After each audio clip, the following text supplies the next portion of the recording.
So, what's going on in the life of this guy right here? Alright, so first of all, I'm husband, father, currently teacher, bus driver, and just this leads to a lot of interesting things. It's interesting how I don't have like an incredibly crazy exciting life, but I don't have a boring life either, if that makes sense. Just think about all those different roles that I fill. It doesn't get boring, which is good. Sometimes it's weird.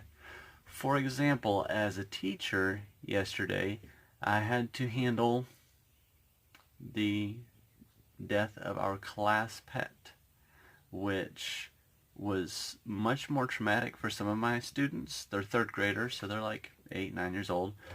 Much more traumatic for some of them than I expected, and not as traumatic for others as I would have expected. I expected some mild, medium level of, oh man, our class pet is dead. There were some of them. They were downright sobbing, and that's fine. I have room for emotions like that in the classroom. Like if a class pet dies, and then I had other students who were just kind of, can I just keep doing my classwork because the animal's dead and I don't really care. So anyway, that was interesting. And having to figure out how to deal with that. I think I wound up asking like 3 or 4 different people, like, so what do you think I should do about this? And I did a little research and stuff, and just wouldn't have thought it was such a big deal.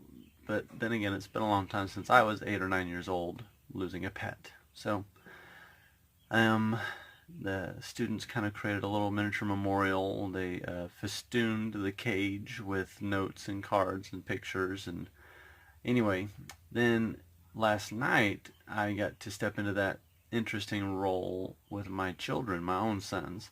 So now I'm daddy, explaining to my 2 boys. My oldest is 5 years old and my youngest is 3 years old, that the hamster is dead and that the hamster will not be coming back to life. And so anyway, interesting stuff. So just thought I would share that with the world. um, there you go. Life may not be crazy, but it's not boring.